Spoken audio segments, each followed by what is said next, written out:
ये कहानी है आने वाले उस टाइम की जो आपको सोचने पर मजबूर कर देगी कि ऐसा भी हो सकता है जहाँ इंटेलिजेंट और लायक स्टूडेंट्स को ही जीने की इजाजत होगी और उन्हें महंगे खूबसूरत घरों में रखा जाएगा। पर जो बच्चे नंबर्स कम लेते हैं उनके साथ क्या होगा? और अगर वो लायक बच्चे भी पेपर्स अच्छे नहीं दे पाते जिस वजह से उनके नंबर कम आए तो उनके साथ क्या किया जाएगा, जानते हैं इस कहानी में। तो फिल्म की शुरुआत होती है फ्यूचर यानी काफी आगे के टाइम से, जहाँ गवर्नमेंट फैसला करती है कि सिर्फ लायक और ज़हीन बच्चे ही पैदा होने चाहिए क्योंकि उन्हीं बच्चों की मदद से ये मुल्क तरक्की कर सकता है। इसी मकसद के लिए गवर्नमेंट आर्टिफिशियल तरीके से बच्चे पैदा करती है और उन सबको उनकी मॉम्स के हवाले कर दिया जाता है ताकि वो बच्चों को अच्छे तरीके से सिखाकर ज़हीन और लायक बनाएं। यहाँ सारी माएँ इसी कोशिश में लगी रहती है कि हमारा बच्चा ज्यादा से ज्यादा लायक और इंटेलिजेंट बने, क्योंकि जो लायक स्टूडेंट्स होते हैं पेपर्स में अच्छे नंबर्स लेकर आते हैं, गवर्नमेंट उस बच्चे और उसकी पूरी फैमिली को फ्री में रहने के लिए महंगे खूबसूरत घर देती है। इनके मुकाबले में जो बच्चे थोड़े कम लायक हों या पेपर्स में नंबर कम लें उन्हें एक गंदे एरिया में भेज दिया जाता है ताकि वो वहीं रहें जहाँ बहुत गंदगी होती है। लायक स्टूडेंट्स की मोम को 5 लाइट्स वाला एक बैच दिया जाता है ताकि ये चेक किया जा सके कि उनका बच्चा कितना अच्छा परफॉर्म कर रहा है और कितना नहीं, क्योंकि अगर 5 लाइट्स जलती रही तो इस बात की तरफ इशारा होगा कि बच्चे अपनी पढ़ाई में बहुत अच्छे जा रहे हैं। अब यहाँ एक हॉस्पिटल में एक औरत का ऑपरेशन चल रहा था जहाँ उसका बच्चा पैदा होता है और डॉक्टर्स उसे सारी बात समझा रहे थे कि बच्चों को ठीक तरह से कैसे पालते हैं, उनकी अच्छी तरबियत कैसे की जाती है कि बड़े होकर वो लायक बने, क्योंकि अगर औरत को पता ही नहीं होगा वो अपने बच्चों को लायक भी नहीं बना पाएगी। अगले दिन फंक्शन में एक औरत को अवार्ड दिया जाता है क्योंकि उसका बेटा पूरी दुनिया का सबसे लायक स्टूडेंट था, लेकिन एक ट्रक एक्सीडेंट में उसकी मौत हो गई, जिसके बाद उस औरत ने आर्टिफिशियल तरीके से दोबारा एक बच्चे को पैदा किया जिसका नाम नोवा है और यही हमारी कहानी की मेन कैरेक्टर है। नोवा भी अपने भाई की तरह ज़हीन और लायक है, हमेशा अच्छे नंबर्स लेकर आती है। उसकी मॉम ने अपने बेटे पर एक किताब लिखी और उस किताब की वजह से उसकी मॉम को ये अवार्ड दिया जा रहा था।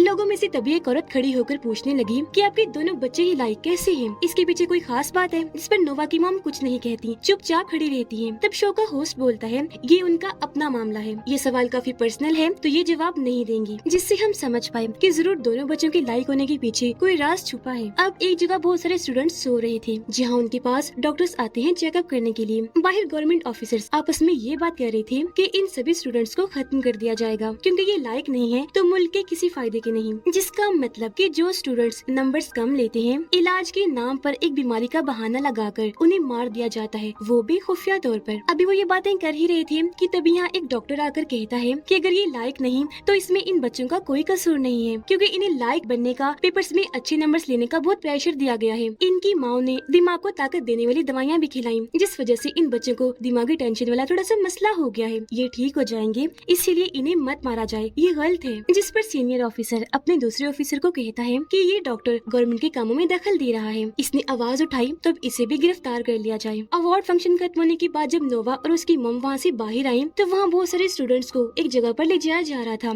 दोबारा टेस्ट देने के लिए, पर यहाँ ये बात सामने आई कि इनसे दोबारा कोई टेस्ट नहीं लिया जाएगा बल्कि वहाँ ले जाकर इन्हें मार दिया जाएगा। नोवा भी घबराते हुए उन्हें देख रही थी, लेकिन उसे कुछ समझ नहीं आ रही थी कि यहाँ चल क्या रहा है क्योंकि वो सच नहीं जानती थी। पर तभी यहाँ एक औरत उन सबको खबर कर देती है कि तुम सभी को मार दिया जाएगा। ये सुनकर वो कमजोर स्टूडेंट्स डर गए, डर की वजह से इधर उधर भागने लगते हैं और वहाँ हर तरफ भगदड़ मच गई। इस बीच नोवा की मोम का स्कार्फ नीचे गिर गया जिसे उठाकर वो अपनी मोम को देती है और फिर वॉशरूम में आ गई, जहाँ एक अनजान औरत उससे कहती है कि तुम अपनी मोम की सच्चाई से अनजान हो, अगर तुम उनकी सच्चाई जानना चाहती हो तो ये की चेन रख लो, तुम्हें सारा सच पता चल जाएगा। की चेन में दरअसल चाबियां डाली जाती हैं। अब ये औरत उस डॉक्टर की मोम थी जिसे गिरफ्तार कर लिया गया था, पर यह नोवा उसे नहीं जानती थी, इसलिए सोच में पड़ जाती है कि ये औरत कौन है और क्या कहना चाहती है और ये की चेन का क्या राज है। पर इन सब के बारे में इतना ना सोचकर वो ये की चेन अपने पास ही रख लेती है। फिर बाहर खबरों में बताया गया कि गवर्नमेंट ने उस डॉक्टर को जॉब से हटाकर उसे निकाल दिया और उसकी मोम को भी महंगे घर से बाहर कर दिया है। अब ये सुनकर नोवा को शक हुआ, वो की चेन हाथ में लेकर फैसला करती है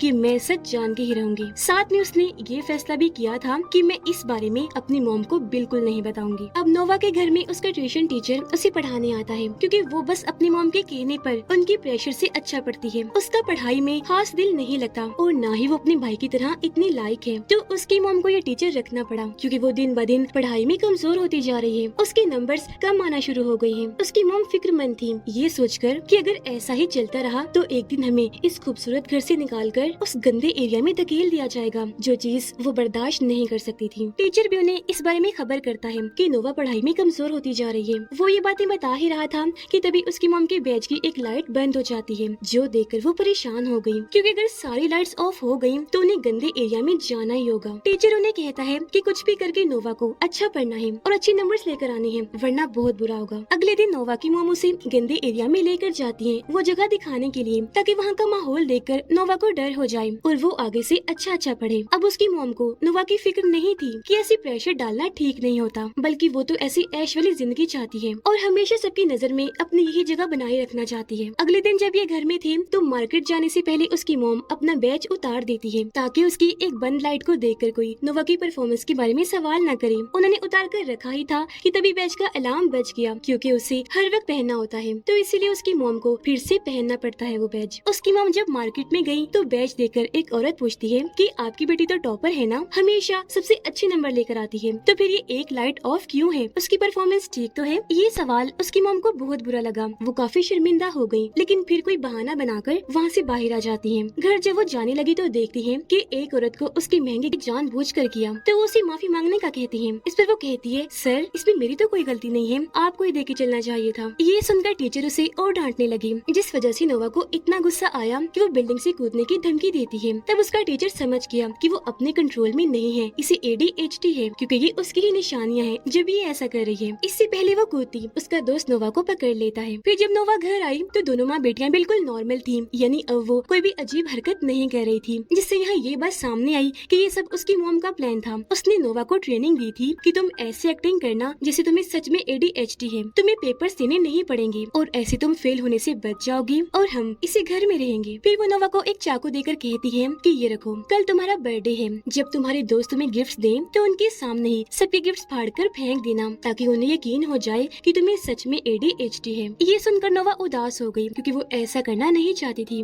अपने दोस्तों का दिल नहीं दुखा सकती थी, लेकिन अपनी मॉम की बात उसे माननी ही पड़नी थी। अगले दिन नोवा के दोस्त उसका काफी अच्छे से बर्थडे करते हैं और उसे बहुत सारे गिफ्ट्स दिए जाते हैं। तब यहाँ नोवा चाकू निकालती है और टैब पर उसकी मॉम देखकर इंतजार करने लगी कि कब नोवा चाकू से गिफ्ट्स के बॉक्सेस को फाड़ेगी और गिफ्ट्स फेंक देगी, लेकिन ऐसा उसने बिल्कुल भी नहीं किया। वो चाकू को साइड में रख के सबके गिफ्ट्स खोलती है और अपने दोस्तों का शुक्रिया अदा करती है इतने अच्छे गिफ्ट्स देने के लिए। ये देखकर उसकी मॉम परेशान हो गई, क्योंकि अगर वो ऐसे नॉर्मल रही तो उसे पेपर्स देने पड़ेंगे और ये बात साबित हो जाएगी कि उसे ADHD नहीं है। स्कूल खत्म होने के बाद नोवा अपने गिफ्ट्स लेकर बाहर आती है, जहाँ उसका दोस्त पूछने लगा, नोवा आजकल तुम बड़ा ही अजीब बर्ताव कर रही हो, क्या बात है, क्या तुम्हारी मॉम तुम्हें पढ़ाई करने पर मजबूर कर रही है? इस पर वो ना में जवाब देकर अपने घर आ जाती है। अपनी मॉम से माफी मांगने लगी कि प्लीज मुझे माफ कर दीजिएगा, मैंने वो सब नहीं किया, क्योंकि मॉम बस अब मैं और एक्टिंग नहीं कर सकती, लेकिन आइंदा से मैं खूब अच्छा पढ़ूंगी और पेपर्स में अच्छे नंबर्स भी लेकर आऊंगी। वो अपनी मॉम को कीचेन देती है जो डॉक्टर की मॉम ने नोवा को दिया था। उसे देखकर नोवा की मॉम काफी चौंक गई। कीचेन देने के बाद नोवा तो वहाँ से चली गई, लेकिन उसे देखकर मॉम को ख्याल आने लगा। दरअसल उनके बेटे ने बड़े प्यार से उन्हें ये कीचेन बनाकर दिया था, पर मॉम ने उसे डांट दिया, ये कहकर कि बेकार सी चीजों पर अपना वक्त बर्बाद मत करो और पढ़ाई पर ध्यान दो। ये कहकर उन्होंने ये कीचेन अपने बेटे को वापस लौटा दी थी। अब अगले ही दिन से नोवा नॉर्मली क्लास लेने जा रही थी, जैसे पहले लिया करती थी, यानी अब वो एक्टिंग नहीं कर रही थी। तब ये देखकर उसकी मॉम काफी फिक्रमंद हो गई कि ऐसी तो वो फेल हो जाएगी, फिर बहुत बुरा होगा, हमारी ये ऐश शानो शौकत वाली जिंदगी खत्म हो जाएगी। स्कूल में डॉक्टर की मॉम फिर से नोवा से मिली और पूछती है, क्या तुम्हें सच में ADHD है या तुम्हारी मॉम तुमसे बस एक्टिंग करवा रही थी? ये सुनकर नोवा काफी घबरा गई, लेकिन कोई जवाब नहीं देती। तब यहाँ डॉक्टर की मॉम ये राज खोलती है कि जिन बच्चों को ADHD होता है उन्हें खास इलाज के नाम पर एक जगह ले जाकर खत्म कर दिया जाता है, और तुम्हारी मॉम ने तुमसे भी ADHD वाली एक्टिंग इसीलिए करवाई ताकि गवर्नमेंट तुम्हें भी वहाँ ले जाकर खत्म कर दे, क्योंकि ऐसी पर तुम्हारी मॉम को उस आलीशान घर से बाहर नहीं निकाला जाएगा, क्योंकि फिर ये कहा जाएगा कि तुम फेल नहीं हुई थी, बल्कि ADHD की वजह से पेपर्स नहीं दे पाई और तुम्हें मार दिया गया। अब ये सारी बातें सुनकर नोवा चौंक तो गई, लेकिन कहती है कि ये झूठ है, वो ऐसा नहीं कर सकती, वो मेरी माँ है, आप झूठ बोल रही हैं। ये सुनकर वो जवाब देती है, तुम कितनी पागल बन रही हो बेटी, अभी भी अपनी माँ पर यकीन कर रही हो, उसकी सच्चाई जानने के बाद भी तुम्हारे भाई को भी उसने ही मरवाया था। ये सुनकर नोवा और हैरान रह गई। वो यकीन तो करना नहीं चाह रही थी, लेकिन उसके जहन में कई सारे सवाल थे। वो जानना चाहती थी कि सच क्या है। इसलिए घर आकर सर्च करने लगी कि आखिर मेरे भाई की मौत हुई कैसे थी। वो उस ट्रक ड्राइवर से जाकर मिलती है जिससे उसका भाई टकराया था। ड्राइवर बताता है कि वो लड़का जानबूझकर मेरे ट्रक के सामने आ गया था, मैंने उसे जानबूझ के नहीं मारा था। हालांकि उसकी मॉम भी पास खड़ी थी। न जाने कैसी माँ थी, अपने बच्चे को बचाने के लिए उसने जरा भी कोशिश नहीं। ये जानकर वो दुखी हो गई। उसके जहन में कई सारे सवाल उठने लगे थे कि क्या मॉम सच में इतनी जालिम है कि उसने मेरे भाई को मरवा दिया और अब मुझे भी मरवाने के लिए ADHD की एक्टिंग करवा रही है। वो क्लास में आकर अपने दोस्त से पूछती है कि क्या सच में ऐसा कोई प्रोग्राम है जिसमें उन स्टूडेंट्स को मार दिया जाता है जो ADHD से गुजर रहे हों। ये सुनकर उसका दोस्त काफी हैरान रह गया। उसे पकड़कर डांटने लगा कि ये कोई जगह है इस तरह की बात पूछने की, पब्लिक एरिया है, आसपास लोग हैं, सुन सकते हैं, बाद में डिस्कस कर लेंगे, अभी चुप करके बैठ जाओ। अब नोवा की मॉम उन दोनों को टैब पर देख रही थी लेकिन सुन नहीं पाती कि वो क्या बात कर रहे हैं। वो सीधा नोवा के इसी दोस्त के घर गई जो गंदी एरिया में रहता है, क्योंकि वो भी हमेशा कम नंबर्स लेकर आता है तो उसकी फैमिली को यही रहना पड़ता है। यहाँ आकर वो नोवा के दोस्त की मॉम से मिली और उन्हें कहती है कि तुम्हारे बेटे की वजह से मेरी बच्ची की पढ़ाई खराब हो रही है, उसे कहो मेरी बेटी से दूर रहे और उसे कोई बात ना किया करे। इस पर उसकी मॉम जवाब देती है, मैं क्यों करूँ उसे मना, मेरा बेटा जिससे चाहेगा उससे बात करेगा। अगर तुम्हें इसमें मसला है तो अपनी बेटी को क्यों नहीं कहती कि वो मेरे बेटे से दूर रहे और उससे बात ही ना किया करे। खैर अब नोवा को एक किताब मिली जो बच्चा पैदा होते वक्त हर मॉम को दी जाती है। उसमें बच्चे को पालने पोसने के सारे तरीके लिखे होते हैं। ये भी लिखा था कि अगर बच्चे का दिमाग तेज करने वाली, उसे इंटेलिजेंट बनाने वाली दवाई की वजह से आपके बच्चे को ADHD हो जाए तो आप अपने बच्चे को हमारे हवाले कर सकते हैं जिसमें उसका खास इलाज किया जाएगा, जो हमारा एक प्रोग्राम है। इसका फायदा ये होगा कि ऐसा होने के बाद भी आप अपने आलीशान घर में रह पाएंगे। ये सुनकर नोवा काफी चौंक गई क्योंकि उसे यकीन हो गया था कि डॉक्टर की मॉम सच कह रही थी। मेरी मॉम के बारे में जो बताया था सच था। वो एक खुदगर्ज औरत है जो मुझे खास इलाज के बहाने उस प्रोग्राम में भेजकर खत्म करवाना चाहती है ताकि हमेशा यहाँ वो ऐश वाली जिंदगी जिए, क्योंकि अगर मैं यहाँ रही तो जाहिर है फेल हो जाऊंगी, उनका मिशन पूरा नहीं होगा, लेकिन वो मुझे कैसे भी करके मार देंगी।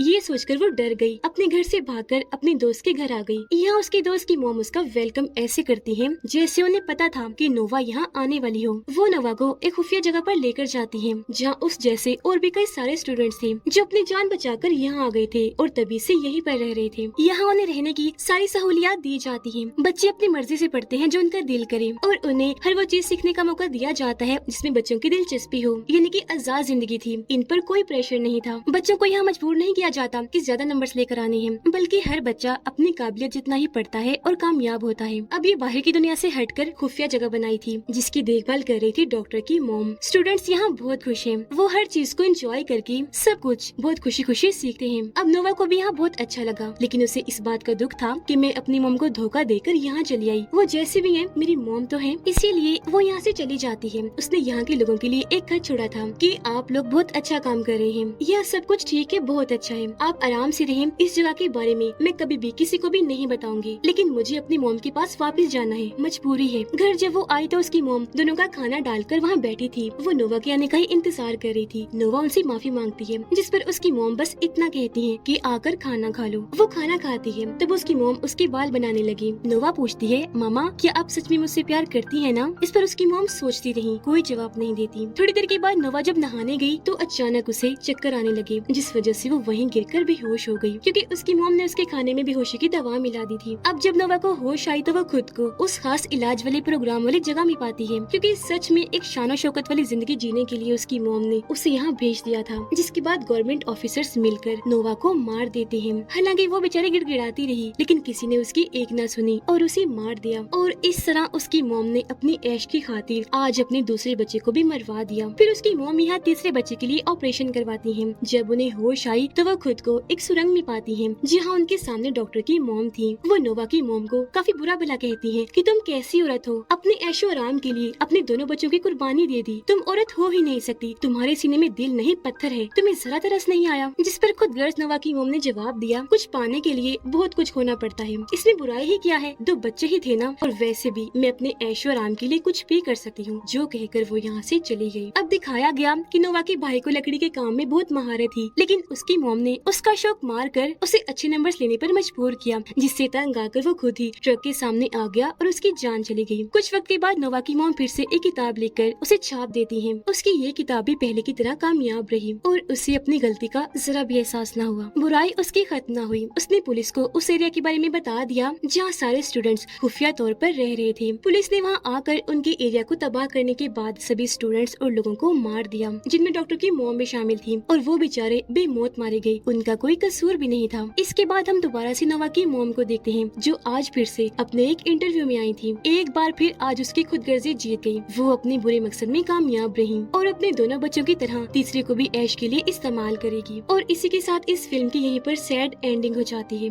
लेकिन ये कहानी हमें सबक देती है कि मॉम डैड को चाहिए कि वो हमेशा अपने बच्चों की पसंद नापसंद का ख्याल रखें, कि वो क्या करना चाह रहे हैं और किन चीजों में उनकी दिलचस्पी नहीं है, क्योंकि अगर उन पर प्रेशर डालेंगे तो वो हमेशा परेशान रहने की वजह से जहनी मरीज बन जाएंगे। उन्हें सुकून दें। मॉम डैड को अपनी शान शौकत से ज्यादा अपने बच्चों का ख्याल रखना चाहिए और बच्चों के लिए सबसे बढ़कर ये मैसेज कि वो मॉम डैड को तंग ना किया करें, बल्कि अच्छा पढ़ें। अगर आपके साथ कोई मसला बन रहा है तो उन्हें बताएं, वो मसला हल कर देंगे, जिससे आप भी खुश रहेंगे और वो भी। उम्मीद करती हूँ कि इस मैसेज पर सब अमल करेंगे। और इसी के साथ इस फिल्म की कहानी यहीं पर खत्म हो जाती है।